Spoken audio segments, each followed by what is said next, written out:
Hello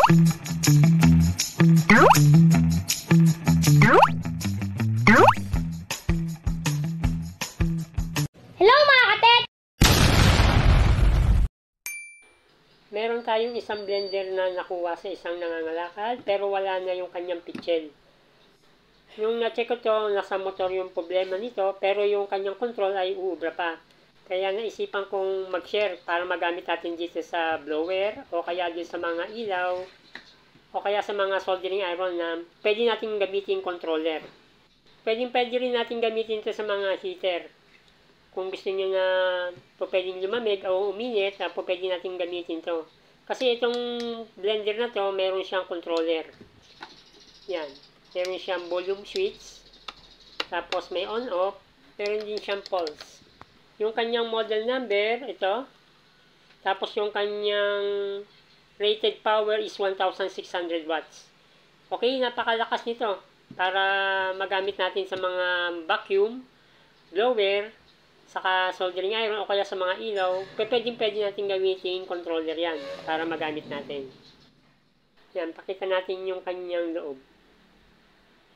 Yan, dito ko lang tinalas na sa ibabaw.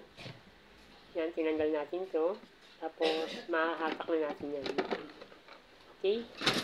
Ito yung kanyang motor, oh. May problema na yung kanyang armature.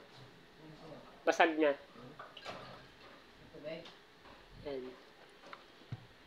Tapos ito yung kanyang control. Pakita natin yung control niya. Yan. Napakaliit lang ng control. Oh. Yan lang yung kanyang control na board. Mayroon siyang diac, triac, tsaka volume control. Halos 4 na parts lang. Tapos 2 switch. Ito yung gagamitin natin. Okay? Yan, na-share ko lang to kasi baka meron kayong mga ganitong klase na may volume. Pwede natin magamit yan na controller ng mga soldering iron, yung mismo blower, o kaya pwede din sa dim light ng mga ilaw, yung mga bulb. Okay? Sa pagkukonvert ito, yan, ito yung control nga niya. Yung connection ng AC cord natin, ito yun. Itong dalawa. Yan. Tapos meron siyang papuntang wire papuntang motor. Yung isa nakadirekta sa motor niya. Tapos yung isang kulay pula, galing naman ng controller. Okay? Ang gagawin natin dito, puputulin lang natin yung papuntang motor. Yung pula tsaka itim. Ang puputulin natin yung mismong supply ng motor. Yung kulay black, galing AC cord. Tsaka yung kulay red ay galing sa switch papuntang control ng board. Tapos gagamit tayo ng outlet dito para matesting natin.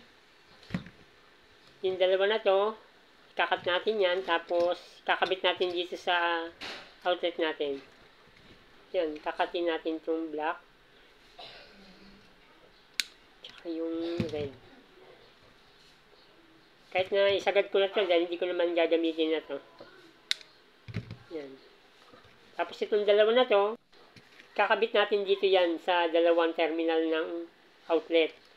Itong dalawang to, wala namang problemang magkabaliktad.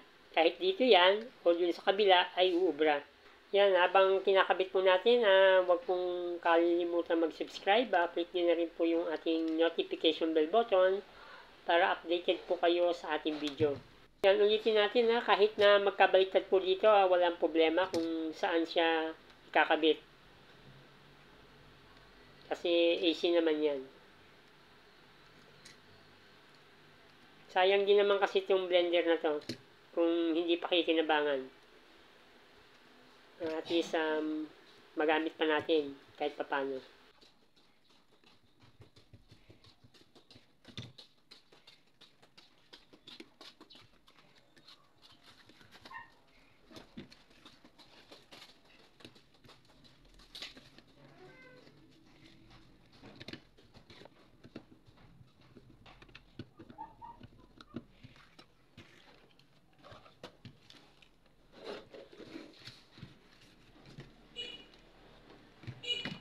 Yan, try natin. Dito sa blower muna tayo. On natin. Yan, ma-adjust natin yung control nito. Itong blower nito, walang control to, kaya magagamit natin dito. Pwede.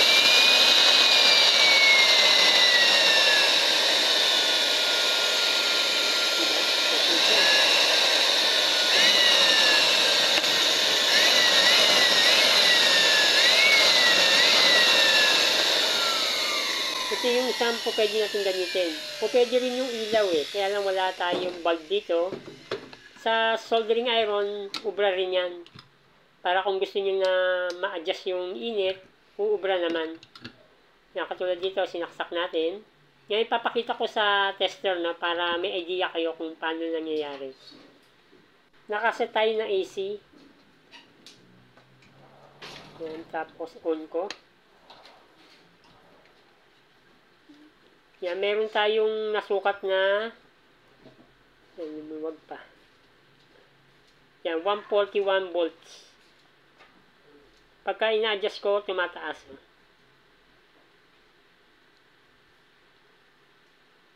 Ibig sabihin na pwede natin i-adjust yung init ng soldering iron. Pwede natin magamit ito sa mga heater o kaya din sa mga ilaw kung gusto niyo magkakaroon ng dim. Pero yung ginagamit na ilaw dito, yung pang-bulb lang. Yan, kung mapapansin nyo na-adjust. Kung pwede natin hinain yung init ng soldering iron o kaya palakasin. Meron naman nabibili sa online ng mga ganyan. Kaya lang ito, nagamit pa natin na hindi na tayo bumili. Okay, simpleng tutorial para sa mga nagsisimula at maraming salamat po.